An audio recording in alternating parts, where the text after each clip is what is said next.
الحمد لله وكفى وسلام على عباده الذين اصطفى أما بعد فأعوذ بالله من الشيطان الرجيم بسم الله الرحمن الرحيم يا أيها الذين آمنوا اتقوا الله حق تقاته ولا تموتن إلا وأنتم مسلمون صدق الله مولانا العلي العظيم وقال النبي صلى الله عليه وسلم أفضل الصيام بعد رمضان شهر الله المحرم أو كما قال عليه الصلاة والسلام وصدق رسوله النبي الأمي الكريم نحن على ذلك لمن الشاهدين والشاكرين والحمد لله رب العالمين. محترم بزرگوں اور دوستوں،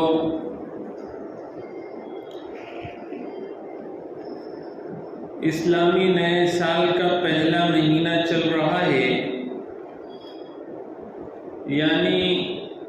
ماہ محرم الحرام. پچھلے ہفتے اسلامی سال کی ابتدا کیسے ہوئی اور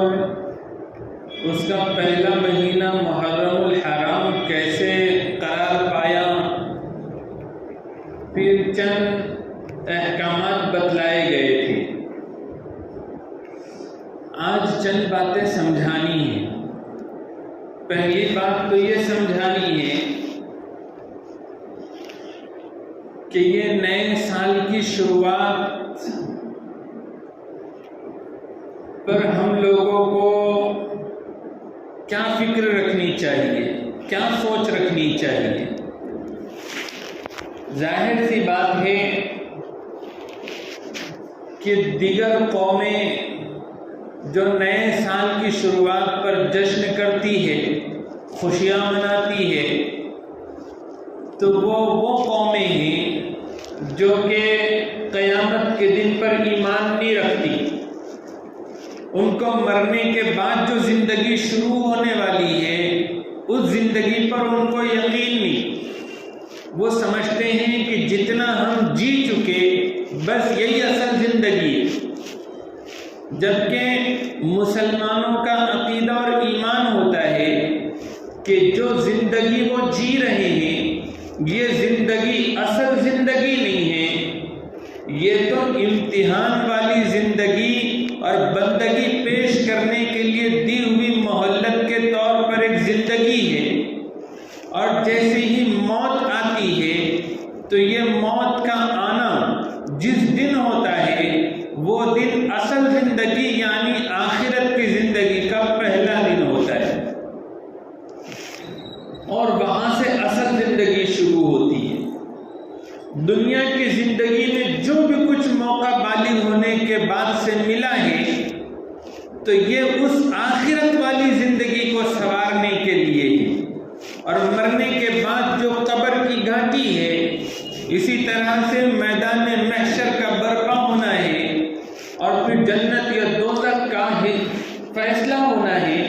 تو اس کی تیاری کے لیے یہ موقع دیا گیا ہے. تو ایک ایک لمحہ اس کے پاس قیمتی ہے. جیسے امتحان کا وقت قریب آتا چلا جائے اور ایک بچہ اسٹوڈنٹ پڑھائی کے وقت میں جو اس کا وقت پیچھے گزر چکا ہے تو وہ مہینے گنتا ہے کہ کتنا گزر چکا وقت اور کتنا باقی رہ گیا. اب جو باقی رہ گیا وقت اس کو کتنی فکر سے گزارنا ہے اور کتنی تیاری کرنا ہے. اس سے زیادہ ایک ایمان والے کو فکر ہونی چاہیے موت کے بعد کی زندگی کی. جو وقت ہماری زندگی کا گزر گیا اگر وہ گناہوں کے ساتھ ہے، اللہ کی نافرمانی کے ساتھ ہے، غفلت کے ساتھ ہے، اللہ کو راضی کرنے کا جو کام کیا جا سکتا تھا اتنا نہیں کر پائے، تو یہ کون سی خوشی کی بات ہوئی. نئے سال کی شروعات میں ایک مسلمان میں اور دوسری قوموں میں زمین اور آسمان کا فرق دکھنا چاہیے کہ دنیا والے جشن کرتے ہو تو پھر مسلمانوں کا حال یہ ہونا چاہیے کہ انہوں نے اپنا جائزہ لینا چاہیے، انہوں نے اپنا محاسبہ کرنا چاہیے کہ اب دنیا کی زندگی کا اور قیامت کے واقع ہونے میں جو فاصلہ دنیا کا رہ گیا ہے اس کا 1 سال اور کم ہو گیا ہے، اور ہم اپنی زندگی کا جائزہ لیں تو ہمارا 1 سال کم ہونا گویا کہ ہم موت کے 1 سال اور زیادہ قریب ہو گئے ہیں، اور موت کا وقت کسی کو نہیں معلوم، قیامت کے کون سے دن واقع ہوگی، کون سی تاریخ اور کون سا سمے ہوگا، کتنے سال کے بعد ہوگی، نہیں معلوم۔ جب نہیں معلوم ہے تو اب ہمیں بس اس بات کی فکر ہونی چاہیے کہ 1 سال کم ہو گیا، پچھلے سال کا ہمارا ایسا ریکارڈ ہونا چاہیے کہ وہ سب کے سب ہمارے نظروں میں گھوم جائے۔ ابھی ہمیں کیا ہوتا ہے، ہم جب پچھلے سال کو دیکھتے ہیں تو چند خوشی کے لمحے یاد ہوتے ہیں، کسی کی پیدائش یاد رہی، کسی کا مرنا یاد رہا، ہماری اپنی زندگی میں کچھ اتھل پتھل ہوئی تھی تو وہ یاد رہی، بس دنیاوی چیزیں یاد رہتی ہیں۔ اللہ ماشاءاللہ کوئی ہوگا ایسا مومن اور ایسا مسلمان آج کے زمانے میں جو جب سال گزرے تو اس کو احساس ہو کہ اتنی نمازیں میری قضا ہو گئی ہے، اتنے روزے میرے چھوٹ گئے ہیں، اتنی زکاتیں میری باقی رہ گئی ہے، اور میں نے اتنا وقت عبادت میں گزارا ہے، دین کی محنت میں اتنے پیسے لگائے، اتنا وقت لگایا اور اتنی جان کھپائی، اتنی صلاحیت لگائی۔ اکثر لوگ یہ ساری چیزوں کو یکسر فراموش کر دیتے ہیں۔ اگر بٹھایا جائے اور پوچھا جائے کہ صاحب پچھلا جو سال تمہارا گزرا، اس پچھلے سال میں تم نے کتنا اس کو وصول کیا آخرت کے اعتبار سے، تو اللہ ماشاءاللہ کوئی بتائے، کتنا نقصان کیا اپنی آخرت کا، تو اس کا بھی حساب دینا ہمارے لیے مشکل ہو جائے، کیونکہ ہماری ترجیحات اب بدل گئی ہے۔ ہمارے اندر جو فکر آخرت ہونی چاہیے، مرنے کے بعد کی زندگی کا جو احساس ہونا چاہیے، اس احساس میں کہیں نہ کہیں بہت زیادہ کمی آ گئی ہے۔ اس کی وجہ سے ایک کافر کو کھڑا کیا جائے، ایک مسلمان کو کھڑا کیا جائے تو مسلمان کافر کو جتنی چیزیں یاد ہوگی مسلمان کو بھی کم و بیش ویسی ہی یاد ہوگی، اور جتنی چیزیں کافر بھولا ہوا ہے کم و بیش مسلمان بھی بھولا ہوا نظر آئے گا۔ حالانکہ کتنا بڑا فرق دکھنا چاہیے۔ تو نئے سال کی شروعات پر ہم نے پچھلی زندگی کا جائزہ لیتے ہوئے اب آئندہ جو وقت ہمیں مل رہا ہے زندگی کا، تو اس کی منصوبہ بندی کرنی چاہیے، وقت کی قدر کرنی چاہیے، اپنی صحت کی قدر کرنی چاہیے، اور اپنی صلاحیت کی قدر کرنی چاہیے، اپنے علم اور نالج کی قدر کرنی چاہیے، اپنے پیسوں کی قدر کرنا چاہیے، اپنے کاموں کی قدر کرنی چاہیے، جو ملی بھی آزادی ہے اس وقت میں اپنے ملک میں رہتے ہوئے اس کی قدر کرنی چاہیے، اور پھر اس کو استعمال کرتے ہوئے اپنی آخرت کی زندگی کو سنوارنے کا ایک مضبوط لائحہ عمل بنانا چاہیے کہ اب جو ہو گیا سو ہو گیا، اب ایک توبہ کے ذریعے سے ہماری نئی زندگی کی شروعات ہو۔ تو ایک بات تو یہ عرض کرنی تھی۔ دوسری بات یہ عرض کرنی ہے کہ یہ اسلامی سال کا پہلا مہینہ ہے اور اس کا نام محرم الحرام ہے۔ محرم کے معنی تقدس کے ہے، قابل احترام کے ہے، بابرکت کے ہے۔ اسلامی سال کا جو پہلا مہینہ ہے یہ خیر و برکت کا مہینہ ہے، لیکن کچھ چیزوں کی وجہ سے اس مہینے کو مسلمان بھی اب، اور خاص طور سے اہل سنت والجماعت کے جو مسلمان ہیں ان سے تو بالکل بھی امید نہیں تھی، لیکن وہ بھی اس مہینے کو نعوذ باللہ منحوس سمجھتے ہیں، یا اس کے اندر کوئی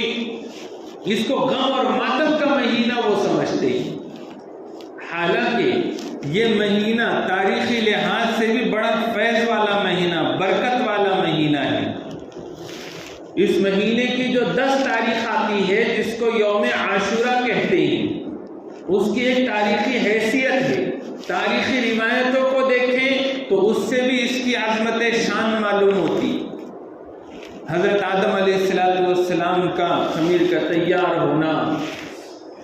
نوح علیہ السلام کی کشتی کا جودی پہاڑ سے لگنا، اس طرح کے بے شمار واقعات۔ ہم یہ بھی ہے کہ اس ماہ محرم الحرام میں کچھ واقعات ایسے بھی ہوئے ہیں کہ جو تاریخی لحاظ سے بڑے المناک واقعات ہیں اور اندوہناک واقعات ہیں، جس سے دل ٹوٹ جاتا ہے، غم سے بھر جاتا ہے، ایسے بھی واقعات ہیں۔ لیکن اس کی جو حیثیت ہے محرم الحرام کی، اگر ہم یہ سمجھتے ہیں کم علمی کی وجہ سے کہ حضرت سیدنا امام حسین رضی اللہ تعالی عنہ کی شہادت کی وجہ سے اس ماہ محرم الحرام کا کچھ مقام بنا ہے، یا اس میں غم اور ماتم کیا جائے، یا پھر 10 محرم عاشورہ کے دن کی کوئی حیثیت بن گئی ہے، تو پھر یہ ہماری غلط فہمی ہے، یہ جہالت ہے، علم کی کمی ہے۔ 10 محرم الحرام تو پہلے ہی سے عظمت والا دن تھا۔ حضور صلی اللہ علیہ وسلم مکہ مکرمہ میں تھے، اور پھر حضرت عائشہ راوی ہے کہ قریش زمانہ جاہلیت میں 10 محرم الحرام کا روزہ رکھا کرتے تھے، اور حضور بھی رکھتے تھے۔ اور پھر جب مدینہ منورہ حضور صلی اللہ علیہ وسلم تشریف لائیں تو روایتیں ہمیں یہ بتاتی ہے کہ حضور صلی اللہ علیہ وسلم نے ہجرت کے بعد خود بھی روزہ رکھا اور مسلمانوں کو بھی حکم دیا کہ وہ 10 محرم کو روزہ رکھیں۔ صحابہ کرام رضی اللہ عنہم نے عرض کیا کہ اللہ کے رسول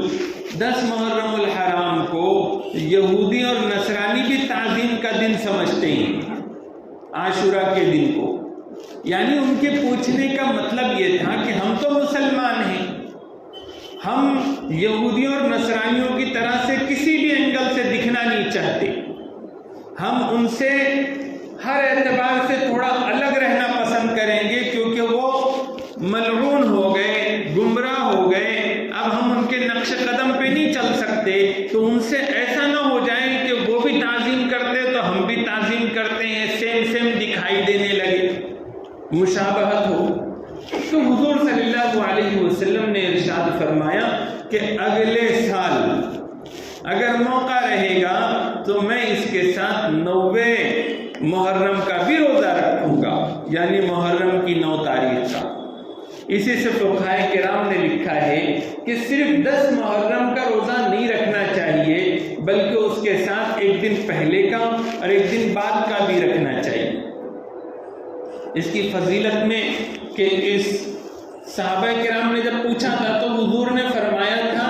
کہ یہ محرم کا مہینہ یہ اللہ کا مہینہ ہے، اور اس مہینے میں اللہ تعالیٰ نے ایک قوم کی توبہ قبول کی تھی اور دوسری قوم کی بھی قبول کریں گے۔ ایک قوم کی توبہ قبول کی کا مطلب کیا؟ تو ایک دوسری حدیث میں فرمایا، حضور صلی اللہ علیہ وسلم نے بتلایا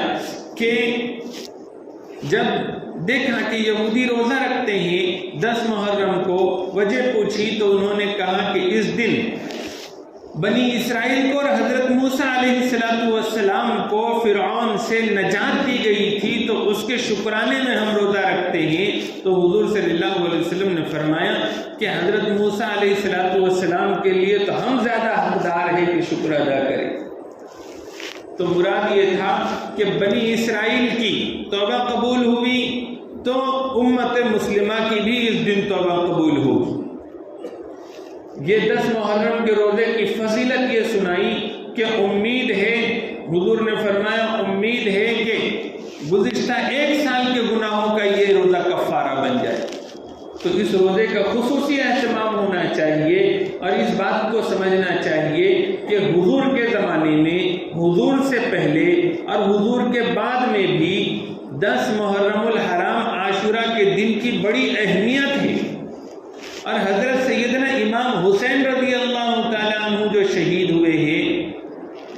تو وہ حضور صلی اللہ علیہ وسلم کے ہجرت کے 60 سال کے بعد شہید ہوئے، یعنی کتنے سالوں کے بعد شہید ہوئے ہیں۔ اور حضرت امام حسین رضی اللہ عنہ کی شہادت سے پہلے ہی اس دن کی اہمیت تھی اور روزہ رکھا جاتا تھا۔ اس سے بات یہ معلوم ہوئی کہ جو لوگ یہ سمجھتے ہیں کہ حضرت سیدنا امام حسین رضی اللہ تعالیٰ عنہ کو جب اہل کوفہ نے، شیعوں نے بلایا،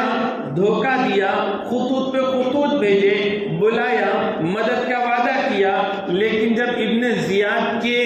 سپاہی آ کر کھڑے ہو گئے تو پھر ڈر گئے اور انہوں نے غداری اور دغا کی، اور اس کی مثال نہیں ملتی کہ جن کی محبت کا دم بھرتے ہیں تو انہی کو بے یار و مددگار چھوڑ دیا گیا، اور وہ حضرت سیدنا امام حسین رضی اللہ تعالیٰ عنہ کی شہادت کا اندوہناک واقعہ پیش آیا۔ تو لوگ یہ سمجھتے ہیں بہت سارے کہ 10 محرم کو ان کی شہادت ہوئی تھی، اس وجہ سے روزہ رکھا جاتا ہے۔ یہ بات سراسر غلط ہے۔ شہادت ہوئی حضرت حسین رضی اللہ تعالیٰ عنہ کی، اور حضرت حسین رضی اللہ تعالیٰ عنہ اہل بیت میں سے ہیں، اور ہمارا ایمانی رشتہ ان سے جڑا ہوا ہے، ہمیں ان سے محبت ہے، کیونکہ ان سے محبت یہ حضور سے محبت کی علامت ہے۔ حضرت سیدنا امام حسین رضی اللہ تعالیٰ عنہ کی شہادت کو جب بھی ہم یاد کریں گے، ان کے واقعے کو ہم سنیں گے، تو ظاہر سی بات ہے کہ دل تڑپ اٹھے گا، اور پھر دل میں ایک عجیب جذبات پیدا ہوں گے کہ رسول اللہ صلی اللہ علیہ وسلم کے گھرانے والوں کے ساتھ اس طرح کا برتاؤ کوفیوں نے نہیں کرنا چاہیے تھا، اور تاریخ ان کو کبھی معاف نہیں کرے گی۔ لیکن یہ 10 محرم الحرام میں ان کی شہادت کا ہونا یہ ایک تاریخی اتفاق ہے، یا ایسا سمجھ لیجئے کہ اللہ تعالیٰ نے حضرت سیدنا امام حسین رضی اللہ تعالیٰ عنہ کی شہادت کا مقام بڑھانے کے لیے ان کے لیے جو وقت چنا تو وہ 10 محرم الحرام کا چنا، یعنی 10 محرم کی وجہ سے ان کی شہادت کی فضیلت بڑھی۔ اب سوال یہ پیدا ہوتا ہے کہ یہ 10 محرم کو جو حضرت امام حسین رضی اللہ تعالیٰ عنہ کی شہادت کا واقعہ پیش آیا، اور پوری دنیا میں سالوں سے شیعہ لوگ امام حسین رضی اللہ تعالیٰ عنہ کی محبت کا دعویٰ کرتے ہوئے، اور یہ دعویٰ کرتے ہوئے کہ امام حسین رضی اللہ عنہ شہید ہوئے ہیں تو ہم ان کے غم میں برابر کے شریک ہیں، وہ ماتم کرتے ہیں، ان کے جاہل لوگ تعزیہ نکالتے ہیں، کھچڑے بنائے جاتے ہیں، شربتیں پلائی جاتی ہیں، حالانکہ یہ وہی شیعہ حضرات ہیں، ان کے آبا و اجداد نے ہی حضرت امام حسین رضی اللہ تعالیٰ عنہ کے ساتھ بے وفائی کی، اور وہ دن تاریخ میں درج ہو گیا۔ انہوں نے اس قدر تاریخ کو توڑا مروڑا، اور یہ 1 محرم سے لے کر 10 محرم تک جو مجلسیں وہ سجایا کرتے تھے، ان کے اقتدار کے وقت میں، ان کے کنٹرول کے وقت میں، کہ انہوں نے تاریخ کو گڑمڑ ایسا کر دیا کہ وہ شہادت حسین کا واقعہ اور اس کے حقائق ایسے دب گئے زمین میں جیسے کہ ایک ناش دب جاتی ہے قبر میں۔ اور بہت سارے سنی حضرات جو کہ صحیح معنوں میں قرآن و سنت کی اتباع کا دعویٰ کرتے ہیں، انہوں نے تو ذرا برابر بھی حضور سے اور نواسہ رسول حضور صلی اللہ علیہ وسلم کی چہیتی بیٹی حضرت فاطمہ رضی اللہ عنہا کے لفظ جگر، نور نظر حضرت امام حسین رضی اللہ تعالی عنہ سے محبت اور تعلق ہونے کی وجہ سے انہوں نے کبھی بھی وہ کام نہیں کرنا چاہیے جو شیعہ حضرات کرتے۔ لیکن مسلمان بھی دیکھا جاتا ہے کہ اس پورے مہینے کو منحوس سمجھتے ہیں، نعوذ باللہ، اور اس کو غم کا مہینہ قرار دیتے ہیں۔ بہت سے لوگ شادیاں نہیں کرتے۔ ایک بات یاد رکھو، ہر مہینہ اللہ کا مہینہ، ہر دن اللہ کا دن، اور کسی دن میں کوئی نحوست نہیں، اور اس مہینے کی نسبت تو اللہ نے خود اپنے طرف کی، اگرچہ کہ سارے مہینے اللہ کے ہیں۔ یہ اس لیے حضور نے فرمایا کہ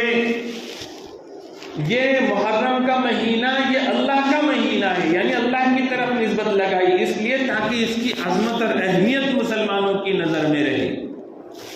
اس مہینے میں یا کسی اور مہینے میں نکاح کو ناجائز سمجھنا،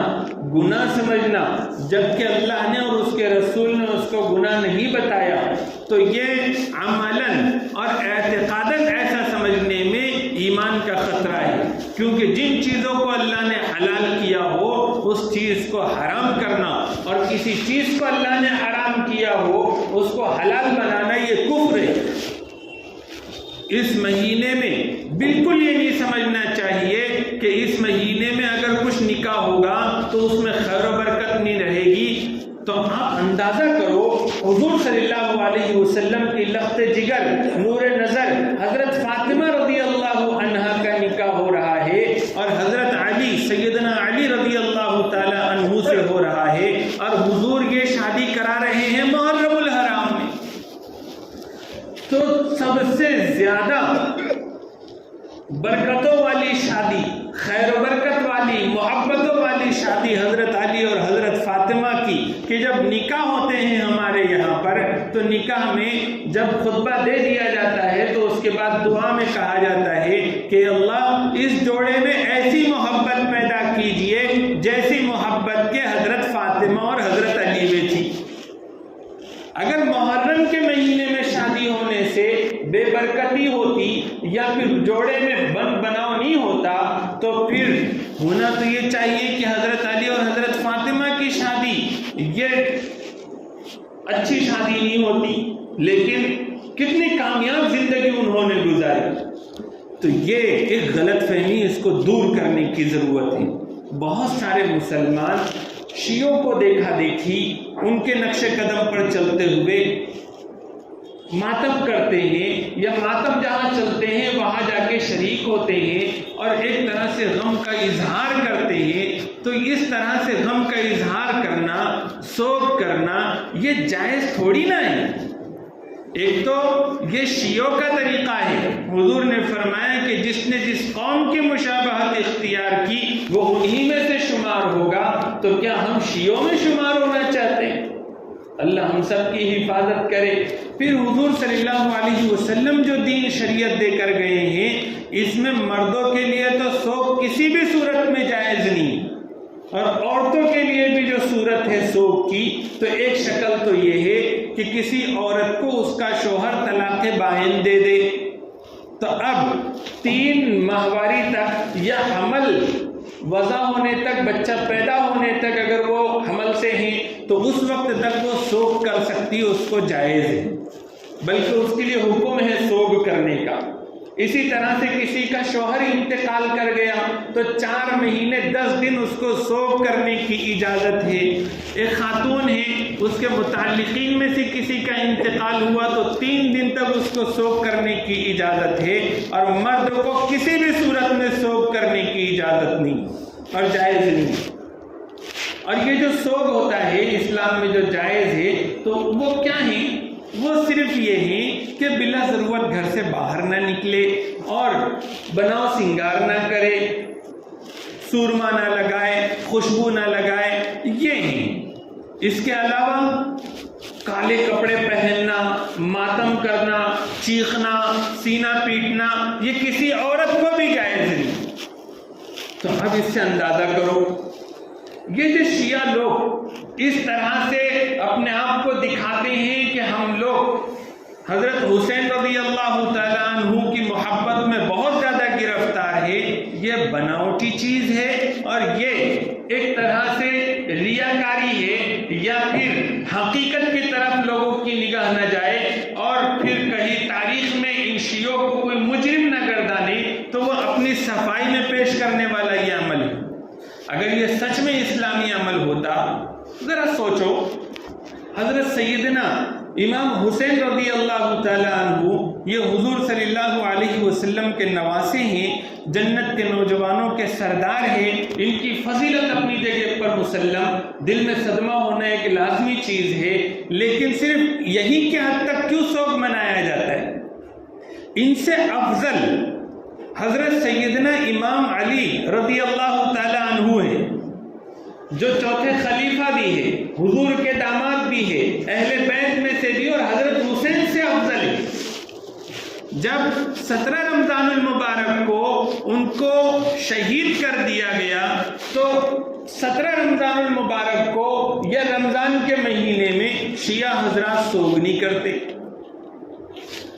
ان سے افضل حضرت عثمان غنی رضی اللہ تعالی عنہ ہے اہل سنت والجماعت کے عقیدے کے مطابق. تو وہ حضور کے دوہرے داماد ہے، خلیفہ راشد ہے، اور ان کی شہادت ذوالحجہ کے مہینے میں یعنی محرم سے پہلے والے مہینے میں ہوئی، لیکن اس میں بھی کوئی سوگ نہیں مناتا. ان سے بھی افضل حضرت سیدنا عمر رضی اللہ تعالیٰ عنہ، حضرت عمر رضی اللہ تعالیٰ عنہ جو دوسرے خلیفہ ہیں، اور حضور صلی اللہ علیہ وسلم نے فرمایا کہ میرے بعد اگر کوئی نبی ہوتا تو وہ ہوتے. یہ فضیلت کسی کو حاصل نہیں، اتنا بڑا اونچا مقام. لیکن ایک محرم کو ان کی شہادت ہوتی ہے، فجر کی نماز میں قرات کرتے ہوئے ایک مجوسی ان کو شہید کر دیتا ہے، لیکن اس پر بھی کہیں ماتم نہیں ہوتا. ان سے افضل حضرت ابو بکر صدیق رضی اللہ تعالیٰ عنہ ہے، جو حضور کے خسر بھی ہے، اور کئی فضائل قرآن اور حدیث میں ان کے ایسے ہیں کہ جس میں دوسرے کوئی صحابی شریک نہیں. ان کی وفات ہوئی، ان کی وفات پر کوئی غم اور ماتم نہیں. ان سے بھی افضل تو ہمارے آقا حضرت محمد صلی اللہ علیہ وسلم 12 ربیع الاول کو آپ صلی اللہ علیہ وسلم وفات پائے، لیکن اس پر بھی اس طرح سے غم اور ماتم نہیں. تو اس کے پیچھے کون سی ایسی ذہنیت کار فرمائے؟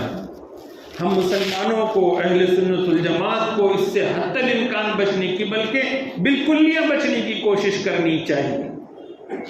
یہ مہینہ ماہ محرم الحرام کا مہینہ، یہ خیر و برکت کا مہینہ، اور اس مہینے میں اگر حضرت سیدنا امام حسین رضی اللہ تعالیٰ عنہ کی شہادت سامنے آئے تو واقعات میں بہت گڑ مٹ کیا گیا ہے. تو ہر طرح کے واقعات بھی نہ سنیں کہ ایک طرف ذہن چلا جائے کسی بھی طرف. حقائق پر مبنی اگر کتابیں ہو تو وہ پڑھی جائے اور اس کے ذریعے سے حقیقت کے آئینے سے دیکھا جائے کہ واقعات کس رنگ کے تھے. اور پھر ماتم اگر کرنے بیٹھے ہم شہیدوں پر تو پھر تاریخ اٹھا کر دیکھیے کہ حضور کے زمانے میں، بعد کے زمانے میں مسلمانوں کی تاریخ شہداء والی تاریخ ہے. جنگ آزادی میں کتنے لوگ شہید ہوئے. اگر ہر شہید پر اگر ہم ماتم کرنے لگے تو 360 دن کم پڑ جائیں گے، اور ہر دن ماتم کا اور غم کا دن رہے گا. اسلام میں تو شہادت ایک بہت عظیم مرتبہ ہے. حضور صلی اللہ علیہ وسلم نے جو فضائل اس کے سنائے، حضرت عمر فاروق تمنا کیا کرتے تھے کہ انہیں شہادت کی موت ملے. سیف اللہ جن کا خطاب ہے حضرت خالد بن ولید رضی اللہ تعالیٰ عنہ، اللہ کی شان، زندگی جہاد میں گزاری لیکن آخر وقت بستر پر انتقال کر رہے ہیں تو انہیں افسوس ہو رہا ہے کہ میں شہادت کے شوق میں لڑتا رہا لیکن آج بستر پر انتقال ہو رہا ہے، کاش مجھے شہادت کی موت نصیب ہوتی. تو وہ تمنا کر رہے ہیں، حضور خود تمنا کر رہے ہیں کہ میرا جی یہ چاہتا ہے کہ میں اللہ کے راستے میں جہاد کروں اور پھر میں قتل کر دیا جاؤں، شہید کر دیا جاؤں، پھر زندہ کیا جاؤں، پھر میں اللہ کے راستے میں جہاد کروں، پھر مجھے شہید کر دیا جائے، پھر مجھے زندہ کیا جائے، پھر میں اللہ کے راستے میں جہاد کروں اور پھر مجھے شہید کر دیا جائے. 3 مرتبہ حضور فرما رہے ہیں. روایتوں میں ہے کہ ہر مسلمان کے دل میں شہادت کا جذبہ ہونا چاہیے. جس مسلمان کے دل میں شہادت کا جذبہ نہیں تو اس کے بارے میں خطرہ ہے کہ وہ منافق ہے. تو شہادت تو اتنی عزت کی چیز، فخر کی چیز ہے، تو پھر اس پر ماتم کس طرح سے؟ اللہ تعالی ہمیں صحیح سمجھ عطا فرمائے. وآخر دعوانا الحمدللہ رب العالمین. اذان دے دیجیے.